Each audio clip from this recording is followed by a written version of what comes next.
Muy buenos días, estimados alumnos. Vamos a dar inicio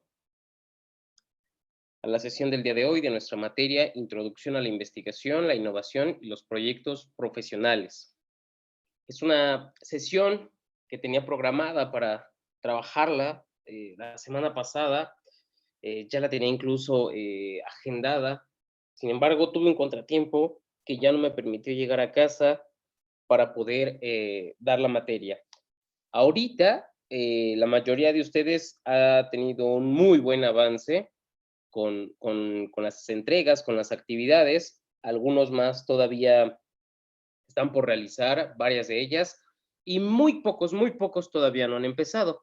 Entonces, la intención de esta sesión que vamos a tener el día de hoy es transitar por nuestra materia para lograr ubicar y conocer exactamente de qué va, de qué trata, cuál es el sentido y sobre todo, que logren ubicarla ustedes como parte de su formación, ubicarla, digamos, por qué tener ese tipo de materias. Es decir, ahorita en 2022 todavía tiene sentido hablar de investigación, tiene sentido hablar de metodología, de saber qué es la ciencia, qué es el conocimiento, qué es un proyecto de investigación, un proyecto de innovación. Y bueno, pues la idea de esta sesión es, de alguna forma, dilucidar estas dudas que puedan tener ustedes porque en tanto que es una materia introductoria, posteriormente vas a trabajar algunos contenidos que aquí se están enunciando, aunque los vas a trabajar desde luego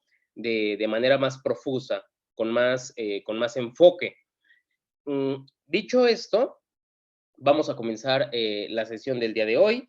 Y bueno, ya finalmente si llegaran a tener alguna duda o si alguien se conecta más tarde y quiere externar alguna duda, pues siempre me pueden escribir.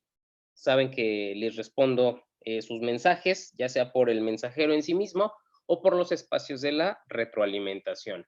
Bueno, vamos a comenzar nuestra sesión del día de hoy. No es poca cosa investigar qué implica el significado de una asignatura.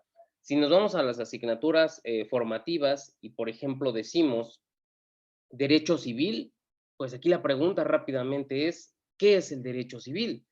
Si decimos marketing territorial, pues evidentemente la pregunta es, ¿qué es el marketing territorial? Y de la misma manera, si nosotros hablamos de investigación, innovación y proyectos profesionales, pues desde luego que la pregunta es, ¿y esto qué significa? ¿De qué estamos hablando? ¿Hacia dónde estamos apuntando? Y esto es justamente parte de lo que implica nuestra materia, solo con la salvedad de lo que ya he señalado hace un momento, de que esto es una introducción. Por eso puede que te haya dado la impresión de que los contenidos y los conceptos que hemos estado revisando parezca que están un poco aislados, un poco fragmentados, pero en realidad, bueno, tienen un sentido y evidentemente tienen una correlación. Te preguntarás, ¿por qué de pronto me hacen hacer una línea del tiempo con algunos filósofos? ¿Por qué luego me preguntan qué es ciencia? ¿Qué es el conocimiento? El conocimiento científico, el conocimiento filosófico, el conocimiento vulgar, lo que es un proyecto de investigación, los niveles de conocimiento. Bueno, pues vamos paso a paso para ir conectando, concatenando cada una de estos conceptos, cada una de estas ideas. Pues efectivamente, nosotros estamos en una materia introductoria a la investigación, la innovación y los proyectos profesionales. Hoy en día, este tipo de asignaturas y de conceptos son fundamentales tanto para una formación de licenciatura como si tú posteriormente te gustaría estudiar algún posgrado, una maestría, una especialidad o incluso un doctorado. La investigación puede darse de dos maneras, ¿ok? La primera es toda aquella investigación que se hace en el ámbito académico y por otra parte la investigación que se hace en el ámbito profesional.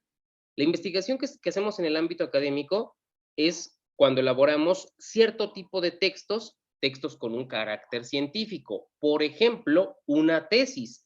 Una tesis es un documento de carácter científico muy riguroso, metodológicamente es un documento muy riguroso, que se encarga y tiene como propósito de ofrecer conocimiento. Habrá niveles, evidentemente, de la dificultad, de la complejidad e inclusive de la propuesta que se esté haciendo, dependiendo si estamos en licenciatura, maestría o doctorado. Otra manera de ejercer la investigación en el ámbito académico es escribir artículos científicos. Los artículos son textos más cortos, más breves, 10, 15, 20 páginas, 20 cuartillas, donde se trabaja una sola idea eh, de manera más sintética, es decir, más resumida, y también ahí se fomenta el conocimiento. La mayoría de los investigadores, tanto de las ciencias exactas como de las ciencias sociales, hoy en día el conocimiento lo publican por medio de artículos.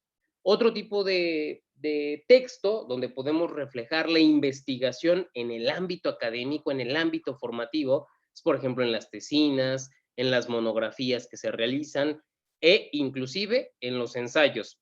Y aquí hay que distinguir una cosa.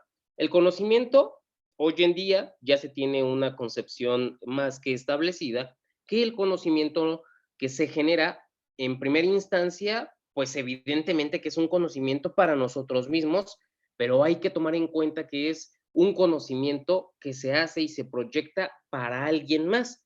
Alguien más va a ser el receptor, alguien más va a recibir este conocimiento y a tal persona es a la que de alguna forma debemos atender, porque es hacia ella a quien nos estamos dirigiendo.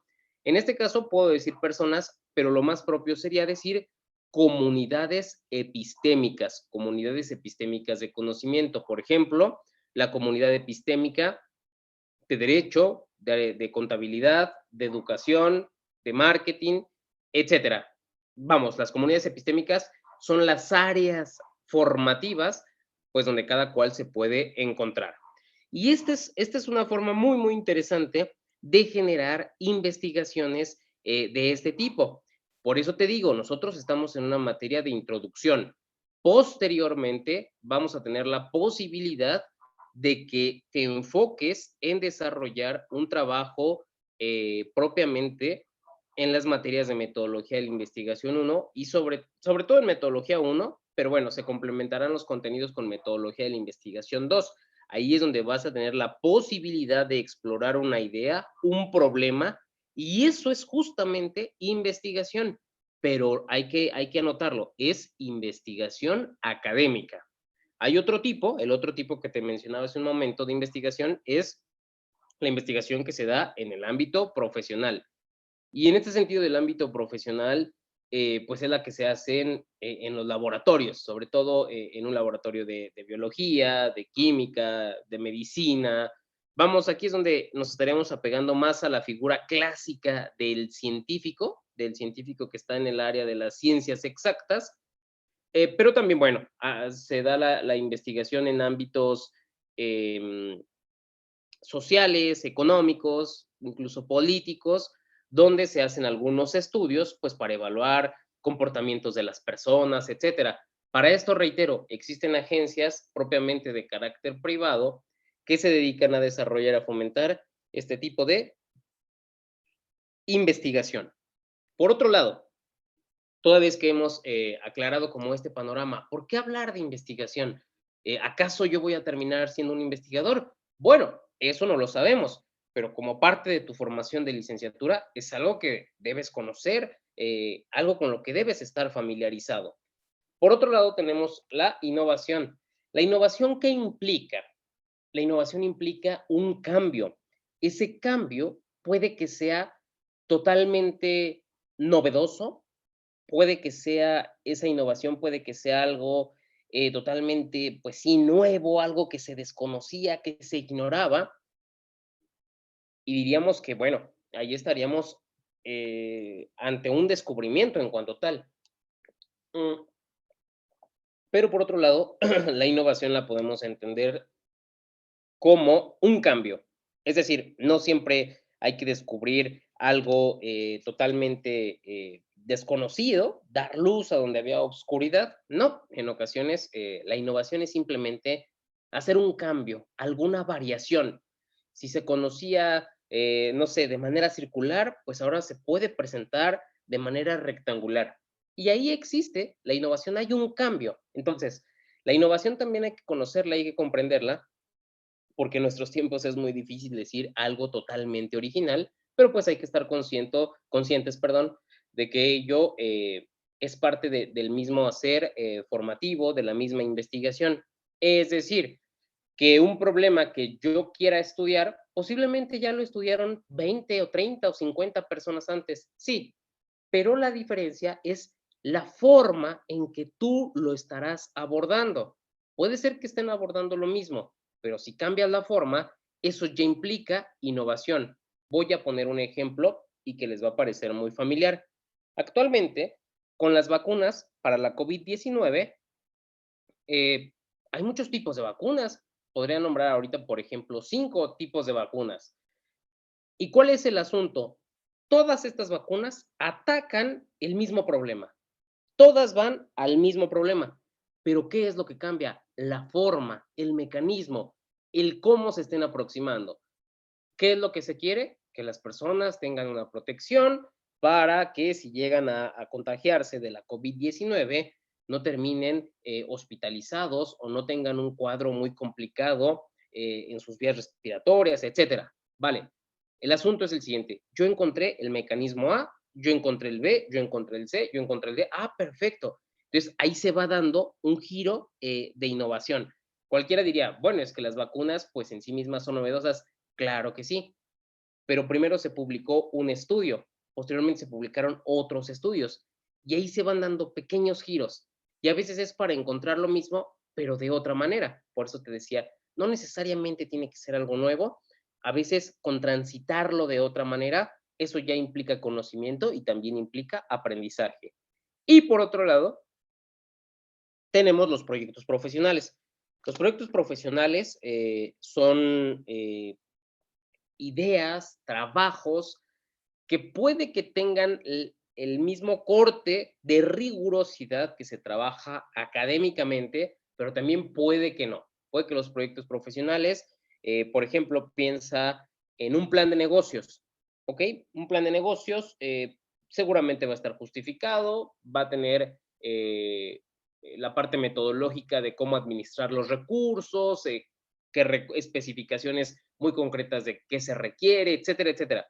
Pero no necesariamente lo que están buscando ahí es para lograr propiamente un conocimiento. A lo mejor lo que se quiere lograr es el avance, vamos a decirlo de esta manera, el avance en determinada empresa, etcétera. Entonces, los proyectos profesionales generalmente los vamos a ver nosotros marcados o acentuados eh, en lo que es la parte profesional, laboral. Entiendas aquí ya lo profesional como lo laboral.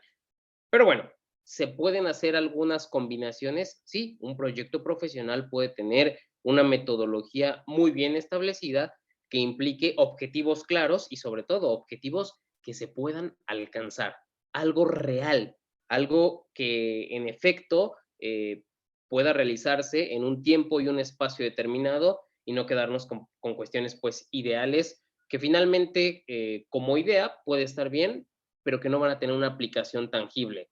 Y hoy en día justamente nuestro mundo adolece de que necesitamos soluciones concretas. Problemas ya tenemos muchísimos, a día de hoy tenemos que enfocarnos en soluciones, en proyectar soluciones, arriesgarnos con soluciones. Puede ser que la solución no se encuentre a la primera, pero la idea es ya no quedarnos solamente en el problema. Bueno, de este panorama de lo que implica investigación, innovación y un proyecto profesional en sí mismo, es de lo que trata nuestra materia. ¿Cuál es el asunto? Que nosotros lo estamos abordando en las actividades y en los productos, pues digamos, desde el nivel número uno. Todavía no podemos llegar a un nivel, a un segundo o tercer nivel, y por ejemplo, ya especificar qué son los objetivos en una investigación, qué es una hipótesis o una pregunta en la investigación. Eso lo verás más adelante. Pero con lo que ya hemos dicho, podemos comenzar esta parte. Fíjate muy bien, la parte de la epistemología. Los que pertenecen a la licenciatura de educación, ustedes van a tener una materia específica al respecto que se conoce como teoría del conocimiento. Bueno, la epistemología y la teoría del conocimiento Básicamente son exactamente lo mismo, solo que se les ha designado con diferentes nombres. ¿De qué trata esto? Vale, eh, te habrás percatado que en los primeros productos se te ha pedido, pues, que definas qué es la ciencia, se te ha pedido también que nos digas, em, en qué consiste, algunos avances, con ejemplos concretos del área en la que tú te encuentras o avances, que ha tenido la ciencia. Por ejemplo, el descubrimiento de la estructura del ADN, el mismo Internet, etcétera, etcétera. Vale. Pero el asunto es ¿por qué? ¿Para qué pedirnos todo eso? Para darnos cuenta, para lograr evidenciar en dónde estamos situados. Hoy en día, en 2022, que estamos rodeados de tanta tecnología y parte de esta tecnología es lo que nos permite ahorita tener una sesión, tener un acercamiento, yo estando en cierto lugar de México y tú estando en otros tantos lugares de México, bueno, la tecnología nos permite esto. El teléfono nos permite estar conectados y estar al día con nuestros trabajos, y con otras tantas cosas, ¿vale? Con tanta aplicación que existe hoy en día. Pero el asunto es que parece que estamos tan inmersos en este mundo tecnológico que parece que ya no nos damos cuenta de todo lo que hay detrás. Las nuevas generaciones, piensa por ejemplo, alguien que haya nacido en el 2000, en el 2005, pues son personas que prácticamente ya nacieron en un espacio tecnológico y lo que para los que somos anteriores a esta fecha o a estas fechas, todavía nos parece algo extraño, a veces tenemos que hacer un esfuerzo para adecuarnos a ciertas herramientas, a ciertas aplicaciones y desarrollar alguna habilidad. Bueno, para estas otras generaciones ya no lo es, porque es parte de su mundo. Es parte de su mundo, siempre ha habido tecnología para ellos, cosa contraria a nosotros que hemos visto este avance, este desarrollo o esta evolución. Vale, el sentido de esos productos donde se te están pidiendo sobre todo ejemplos concretos es que puedas observar, pues, en primer lugar, hacer una toma de conciencia y poder observar que esto ha implicado esfuerzo y que lograr tener un celular, pues ha implicado investigación. Fíjate muy bien, la tecnología es la parte más depurada de la técnica, ¿ok? Pero la técnica podríamos decir que siempre ha existido. La técnica es lo que nos permite manipular la naturaleza, lo que nos permite transformar la naturaleza, y así como lo hace un señor carpintero, un señor herrero, bueno, pues así también lo hace un señor ingeniero, haciendo una carretera, un puente, un edificio, un celular, una computadora, pero al final del día sigue siendo la técnica. Y la técnica tiene una relación muy estrecha con el conocimiento. Entonces, el asunto aquí es, hay que pensar y hay que reflexionar en cómo hemos ido dando estos saltos tecnológicos, técnicos, de conocimiento y sobre todo de conocimiento para poder tener todo lo que el mundo actual nos rodea, como una vacuna que nos pueda salvar de algún virus. Vale, vale. En ese sentido, y en esta toma de conciencia, que básicamente para eso son los ejercicios, para que logres identificar y hacer una toma de distancia crítica de qué es lo que nos ha permitido avanzar en la investigación. Al final del día todo esto implica investigación, pero lo que te decía hace un momento implica conocimiento. Y aquí es donde volvemos a nuestra pregunta, ¿qué es la epistemología o qué es la teoría del conocimiento? En sí misma, la epistemología es una disciplina filosófica que se encarga de reflexionar y estudiar el conocimiento en sí mismo. Es decir, ¿que hay alguien que se preocupa por saber qué es el conocimiento? Sí. ¿Que hay alguien que se preocupa por saber qué podemos conocer? Exactamente.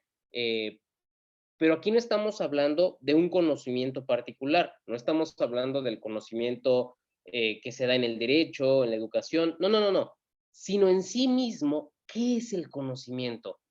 ¿Cómo puedo yo distinguir lo que es conocimiento de lo que no es conocimiento? Y por eso el producto donde se te dice que esquematices qué es el conocimiento filosófico, qué es el conocimiento científico o qué es el conocimiento vulgar. ¿Cómo puedo yo distinguir uno de otro? Pero lo más importante, ¿cómo distingo un conocimiento de lo que no es conocimiento. ¿Y por qué esto es importante? Porque claro, aquí nos podrían engañar y nos podrían decir alguna mentira, por ejemplo, en el ámbito público, en el ámbito de la política, y si nosotros no estamos atentos a poder distinguir qué se me está diciendo con una actitud crítica, evidentemente, no podré distinguir esta parte y por lo tanto, pues eso va a generar problemas. Entonces, ¿en la investigación interesa el conocimiento? Sí, y todo conocimiento tiene que ser verdadero, todo conocimiento se debe a una cuestión genuina, ¿vale? De lo contrario, podrá ser opinión. Y entonces, fíjate aquí, esta distinción clásica que debes saber y tener presente en todo momento. Para los griegos, para los antiguos griegos, se hizo una distinción muy puntual y muy precisa. La episteme, o lo que implica episteme, es el saber, ¿ok? Y ese es el camino recto, ese es el camino por el que podemos andar. Por otro lado, está la doxa, pero la doxa es la opinión. ¿Y cuál es la diferencia entre una y otra?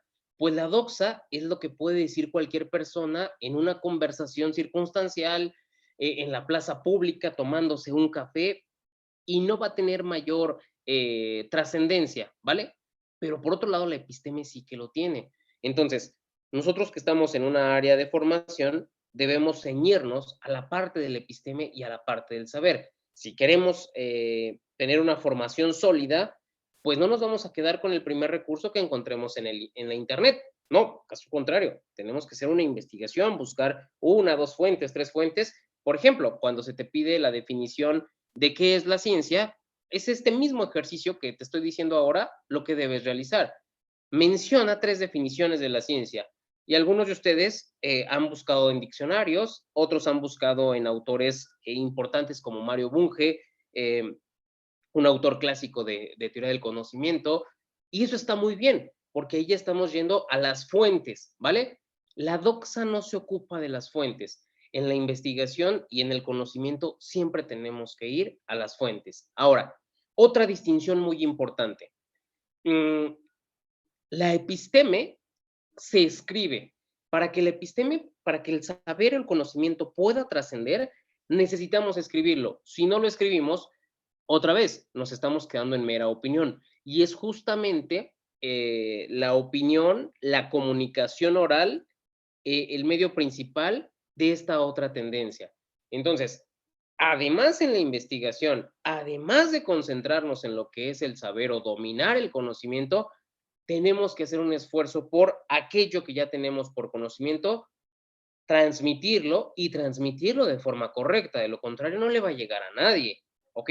Entonces, esto implica pues que nuestra materia ya se va evidenciando que tenemos que dominar varias áreas. No solamente la capacidad de leer y poder comprender información, no, no, no, sino también yo tener la capacidad de a mi vez poder generar ese tipo de información. Entonces aquí se pone en criterio el juego de distinguir qué es saber y qué es opinión, ¿vale? Ya no importa posteriormente si estamos en un saber filosófico o si estamos en un saber científico. Ya les decía yo que la filosofía básicamente lo que hace es interpretar el mundo, pero interpretarlo otra vez de forma crítica, de forma sistematizada, mientras que la ciencia lo que hace es explicarlo por medio de mediciones, evidentemente, por medio de mediciones, por medio de magnitudes, y cada ciencia lo hace respectivamente de acuerdo a como mejor le convenga y de acuerdo también pues a sus propios objetivos. Entonces surge la pregunta, ¿para qué investigar? Pero sobre todo, ¿cómo investigar? Bien, la investigación, y esta es una definición muy importante que debemos tomar en cuenta. La investigación es un conjunto de procesos sistemáticos, críticos y empíricos que se aplican al estudio de un fenómeno. Y fíjate cómo le estamos diciendo. Es un conjunto de procesos. La investigación no es solamente una actividad, porque cuando tengas que hacer tu trabajo en metodología, te vas a dar cuenta que no basta solo con leer, no, en algún punto tengo que escribir, pero antes de escribir tengo que pensar cuáles van a ser mis objetivos. Este problema, ¿en dónde puede aplicar? ¿Puede aplicar para toda mi comunidad o solo para cierto sector de mi comunidad? Entonces, ese conjunto de procesos de investigación, de pensamiento, de análisis, de la crítica pues en sí misma, y posteriormente de plasmarlo para que haya un receptor que lo pueda evaluar y de alguna forma estés compartiendo eso que estás investigando, implica una gran cantidad de actividades. Es algo complejo, sí, la investigación es muy compleja, y desafortunadamente en nuestro país no hay tanta investigación por lo mismo de que ya por otras razones a las que no vamos a entrar ahorita, pero porque desde el sector público, desde la administración pública, pues no se le presta la atención suficiente. Y claro que eso conlleva pues a problemas. Ahora, de este conjunto de procesos sistemáticos, sí, porque la sistematicidad de alumnos es el orden, es la estructura por la que nosotros tenemos que transitar. Eh, Dependiendo del enfoque de investigación, ahorita los vamos a ver más adelante, hay dos tipos de enfoque. Uno, en el que todo tiene que ser muy ordenado, de la etapa 1 a la etapa 5, y hay otro en el que se nos da cierta apertura para poder transitar dentro de estas etapas. Pero lo sistemático se refiere a eso, a la rigurosidad, a la estructura, al orden. Algo que no tiene orden, pues va a ser caótico, y en la investigación algo caótico fracasa. La crítica, por su parte, implica analizar. Siempre que nosotros pensemos en un aspecto crítico, hay que pensar que la crítica es hacer un análisis. ¿Y para qué analizamos? Analizamos para observar los fenómenos y los problemas de manera parcelada, es decir, segmentándolos, ¿ok?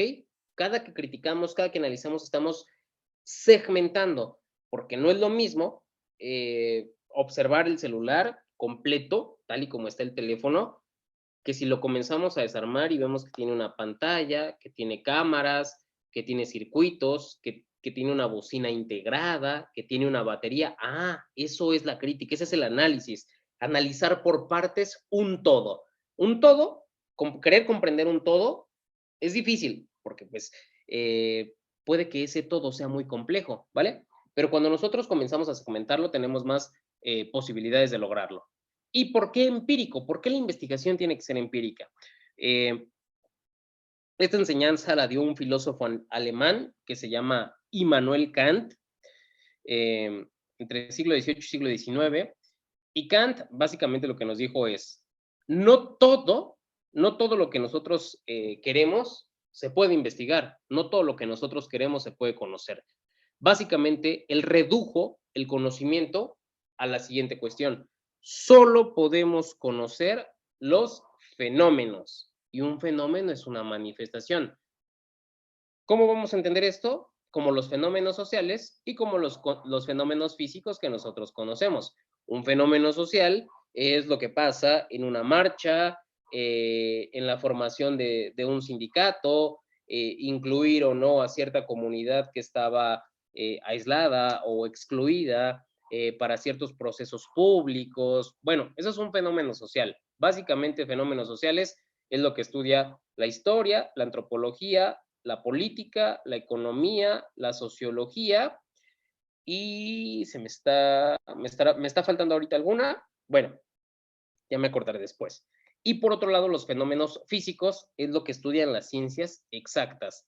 Eh, la física, la biología, la química, etcétera. ¿Ok? La manifestación de un volcán, pues efectivamente. Pero entonces, esos fenómenos resulta que solamente están en el mundo. Lo que pueda estar más allá del mundo, o ideas, sentimientos, creencias, eso ya no puede ser conocimiento y eso tampoco ya no se puede investigar en cuanto tal.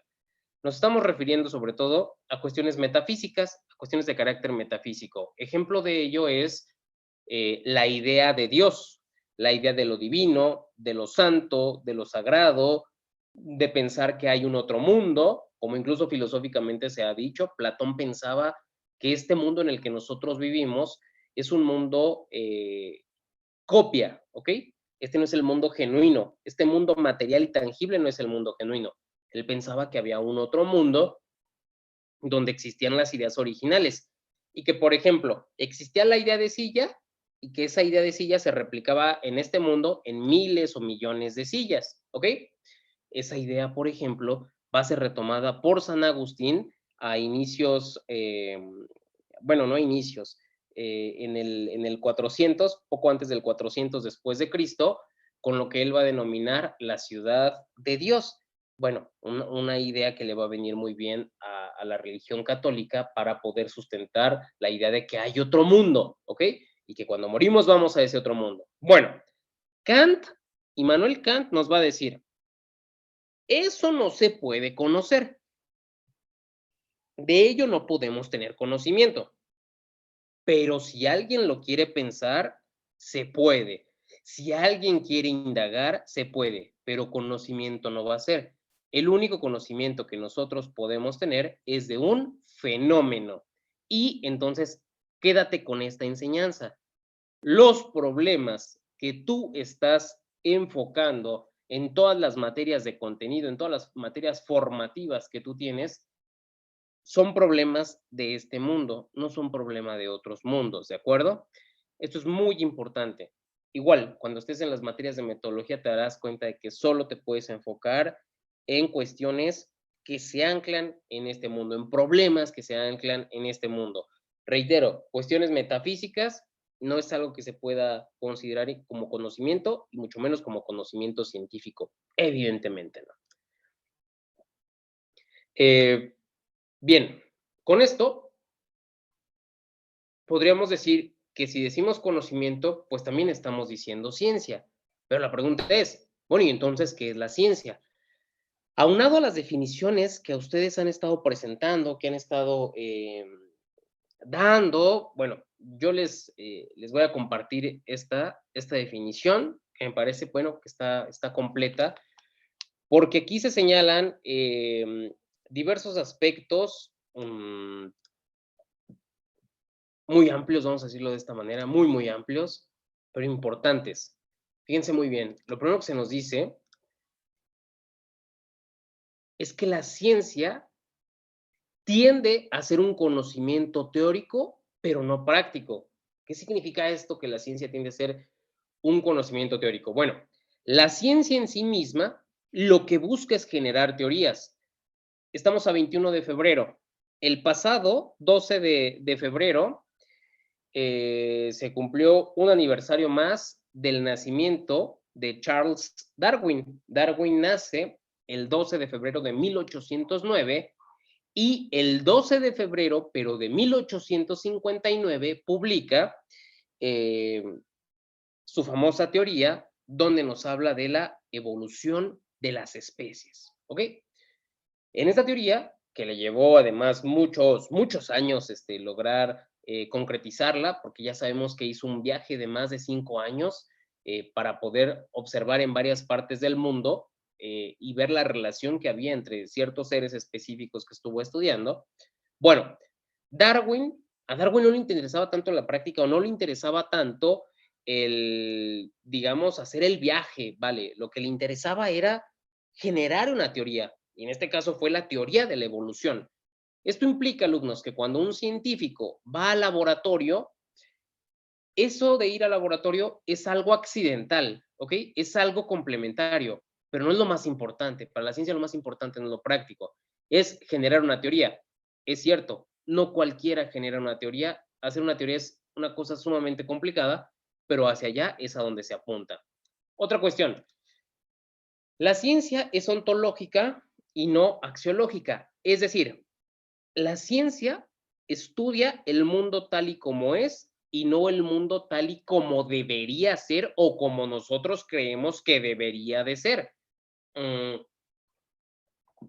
la axiología es el estudio de los valores, ¿ok? Entonces yo podría decir que yo quiero estudiar un mundo bueno, un mundo honesto, un mundo responsable, pero puede que el mundo no sea así. Entonces la ciencia se centra en lo que ya es.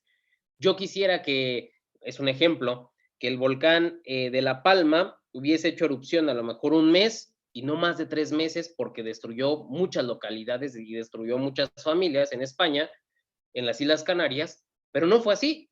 El volcán duró una erupción más de 3 meses y ahorita sí, ya está en un periodo de inactividad, ya se apagó. Lo que sigue para esas personas pues, es algo muy complicado, evidentemente. Pero entonces la ciencia estudia lo que es, no lo que a mí me gustaría. Otra cuestión, la ciencia se centra en la verdad, la ciencia busca una verdad.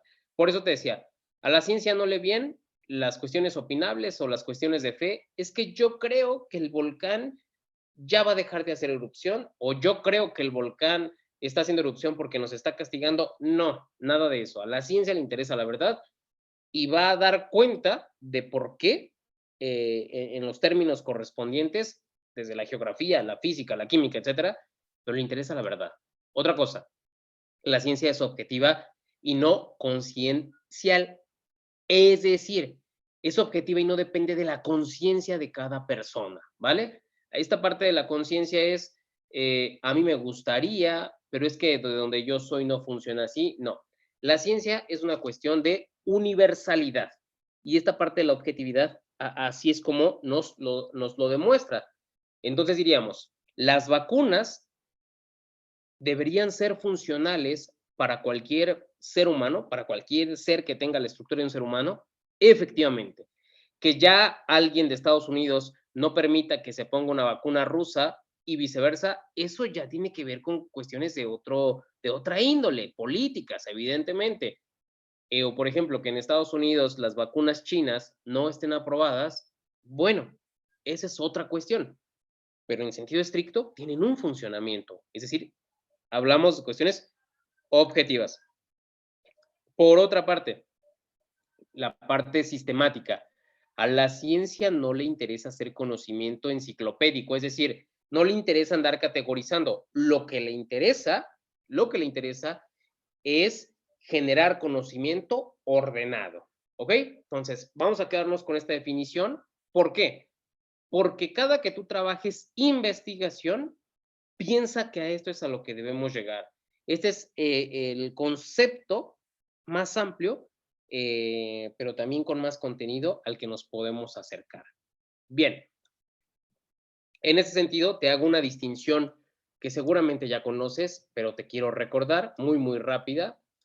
Las ciencias del espíritu o las ciencias sociales se encargan de comprender el mundo, lo comprenden. La sociología va y estudia a las personas, pero básicamente lo que intenta hacer es comprenderlas, porque las personas pueden cambiar de parecer de un día a otro, o puede surgir una pandemia de un día para otro y resulta que las personas ya no se pueden saludar de mano, de abrazo, de beso, porque eso es peligroso. Ah, bueno, ¿qué implica todo ello? La antropología de igual manera, la psicología, la política, la economía. Las ciencias exactas, por su parte, física, química, biología, geografía, etcétera, ¿qué es lo que hacen? Explican el mundo. ¿Y cómo lo explican? Ya te decía yo, por medio de magnitudes. Por ejemplo, si queremos desde física calcular la velocidad de algún cuerpo, la física lo que hizo en su momento fue, vamos a generar una fórmula que nos permita hacerlo.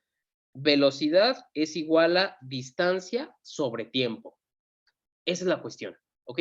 Entonces, por medio de fórmulas es que vamos explicando el mundo. La química orgánica, la química inorgánica tienen sus propias fórmulas, sus propios esquemas, y es así como proceden, ¿ok? La experimentación es propia de las ciencias exactas, sí, pero básicamente es también un complemento. Ahora bien, fíjate en esta parte. Hubo un autor, un filósofo, voy a decir, un gran filósofo de la filosofía de la ciencia, de nombre Thomas Kuhn, filósofo estadounidense. Y Thomas Kuhn publicó este libro, La estructura de las revoluciones científicas, donde básicamente va a generar una nueva idea o un nuevo concepto, el concepto de paradigma, ¿vale? Y un paradigma que es, rápidamente podríamos decir que un paradigma es un modelo, ¿ok? Bueno, Thomas Kuhn lo que va a señalar es que podemos ubicar nosotros dos paradigmas, el cualitativo y el cuantitativo. Y este texto lo publicó en la década de los 60. Entonces piensa lo siguiente. Con esto, esta partición que hizo Kuhn de lo cualitativo y lo cuantitativo a partir de sus paradigmas, se pueden dividir tanto las ciencias, pero también se pueden dividir tanto los fenómenos o los problemas que podemos estudiar. Los paradigmas cualitativos van a ser propios de las ciencias sociales. El enfoque cualitativo se guía por áreas o temas significativos de investigación. Quiero hacer aquí una precisión. En el producto que a ti se te pide, se te está pidiendo métodos de investigación. Entonces, era lo que yo les complementaba en la parte de la retroalimentación a la mayoría de ustedes. Es importante señalar que efectivamente hay métodos de investigación, pero hay algo más general, y eso general es justamente los enfoques de investigación. Entonces, en el enfoque cualitativo puede estar el positivista, el constructivista, efectivamente, pero se deben al enfoque cualitativo. Entonces, el enfoque cualitativo es algo más amplio. Por otro lado, va a estar el enfoque cuantitativo. ¿Cuál es la diferencia entre un enfoque y otro? El enfoque cualitativo, al ser más abierto, te permite iniciar la investigación desde diversas posiciones. Puede que empieces leyendo la teoría que ya existe al respecto, pero también puede que te vayas directamente a la marcha, a la manifestación y comiences a registrar opiniones. Puede que hagas una encuesta y ya posteriormente te pones a analizar tu problema teóricamente. En el enfoque cualitativo se puede hacer ese camino, en el cuantitativo no. En el cuantitativo piensa en la siguiente figura. Un científico no llega al laboratorio para decir, ¿qué sería bueno investigar el día de hoy? No, primero focaliza un problema, posteriormente desarrolla toda una hipótesis y un diseño experimental, posteriormente va al laboratorio y pone a prueba o desarrolla el diseño experimental para saber, en cuarto punto, si los resultados que obtiene comprueban o no comprueban la hipótesis. Finalmente entregará sus conclusiones. Entonces, el cuantitativo es un razonamiento lógico-deductivo, es decir, es una cuestión progresiva. Por eso el enfoque cuantitativo es propio de las ciencias exactas, mientras que el enfoque cualitativo pertenece más a las ciencias sociales. Dicho esto, de estos enfoques, ¿qué aplicación les podría dar yo? Bueno, aquí cada quien debe ubicar el área desde la que se encuentra y saber efectivamente también qué posibilidades se juegan dentro de su misma área formativa. Vayamos a otra parte, ya sobre todo para los últimos productos que les piden en la materia, investigación e innovación en las profesiones. Y básicamente lo reducimos a una palabra, metodología. Es básicamente lo que les dije en un inicio y con esto voy a ir cerrando la sesión. Cuando hablamos de hacer investigación en las profesiones, en gran medida estamos hablando de hacer investigación académica. Para ello requerimos de una metodología que nos oriente y nos vaya marcando la pauta. Por tanto, es fundamental saber qué es un problema, una justificación, una hipótesis. Es decir, la metodología cobra sentido en tanto que se investiga, mientras que la investigación se delinea y acota en tanto trabaja con metodología. Esta parte, alumnos, de qué es el problema, la investigación, la justificación, la hipótesis, etcétera, cómo desarrollo la investigación, la van a estudiar propiamente en la materia de metodología de la investigación 1, ¿ok? Ahí les van a, y esta la van a investigar todos los que estén escuchando o viendo ahorita esta clase, esta grabación, todos ustedes tienen esta materia de metodología de la investigación 1 y metodología de la investigación 2. Todos van a transitar por esta parte. Entonces, aquí el asunto es lo siguiente. Sin importar la profesión o la formación desde la que estemos observando, la relación entre la investigación y la metodología es sumamente estrecha. ¿Cuál es el sentido? Que la investigación responde al qué, es decir, a lo que se va a investigar, mientras que la metodología responde al cómo, cómo es que se va a estudiar, cómo es que lo vamos cómo nos vamos a aproximar pues a esa parte. Eh, ¿Podemos generar conocimiento? Sí. ¿Podemos generar conocimiento vigente? Sí. ¿Podemos generar conocimiento analizando cuestiones de carácter histórico, del origen? Por supuesto. Pero para ello siempre vamos a requerir de la metodología.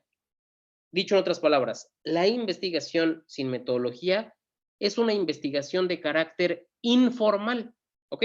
Investigación informal E- Existe en todos lados, es una cuestión que incluso en términos cotidianos se da, se presenta, pero difícilmente una investigación informal logra concretizar algún hallazgo, algún avance en todo caso.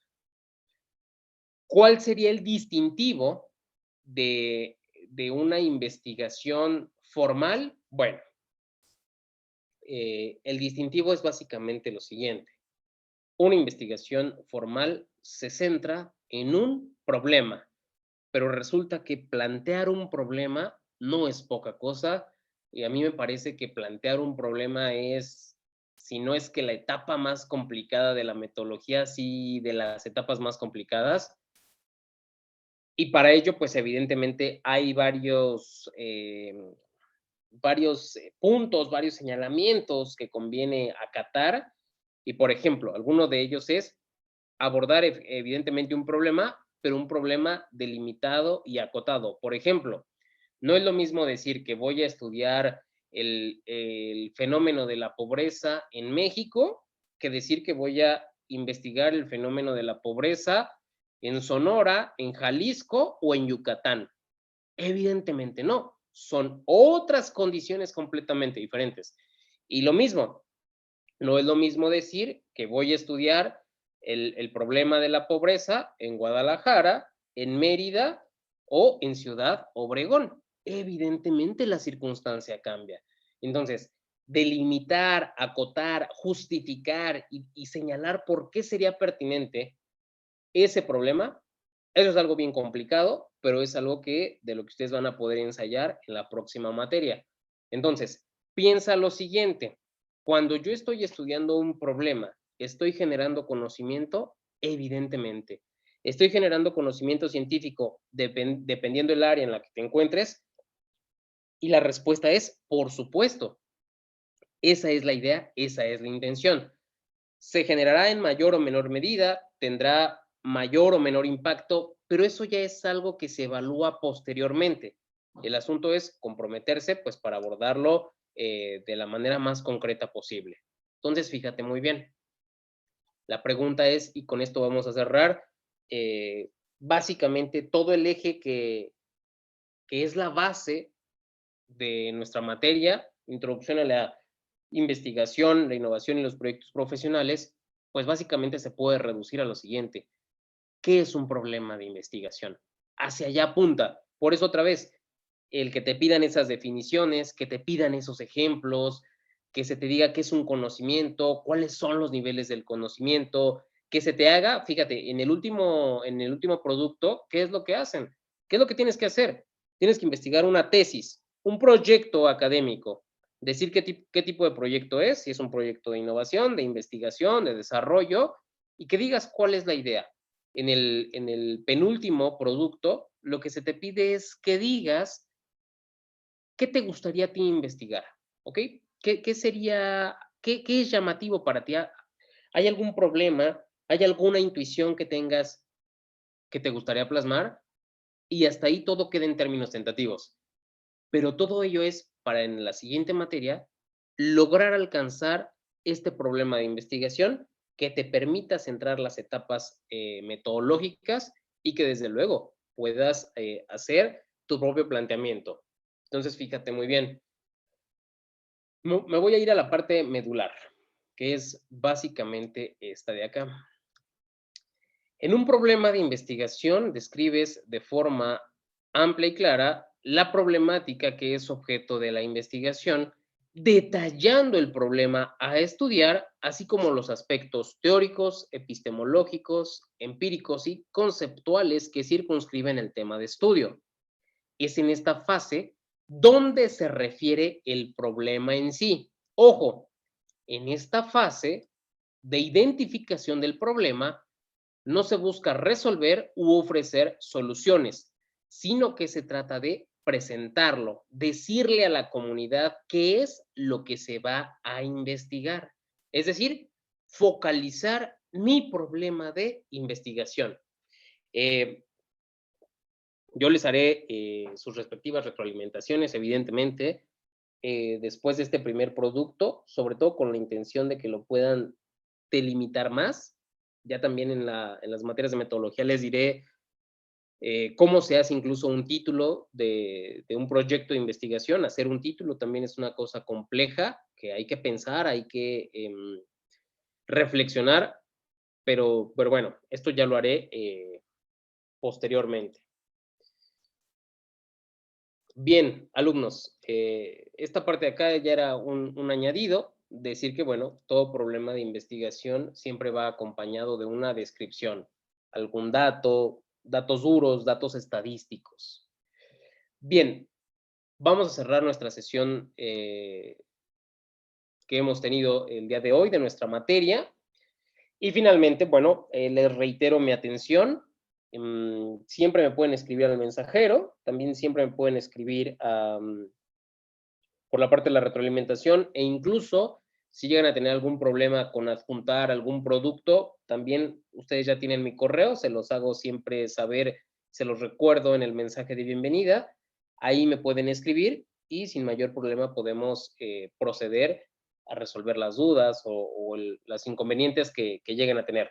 Reitero, la mayoría de ustedes lleva un muy buen avance en la materia. Se habrán dado cuenta, pues, que en tanto que introductoria no es una materia donde los productos sean muy complejos. A los que ya han terminado, realmente les felicito. A los que están por terminar, bueno, estamos en muy buen tiempo, nos resta una semana. Hoy esta es nuestra última semana del periodo. Y bien, yo estaré encantado de leer sus productos, de calificarlos, de retroalimentarlos. Y pues nada, cualquier duda que tengan, quedo pendiente de ustedes. Les agradezco muchísimo su atención y deseo que tengan un excelente cierre de módulo, no solo en materia, también en las otras asignaturas y por supuesto un excelente inicio de semana. Hasta entonces, que estén muy bien.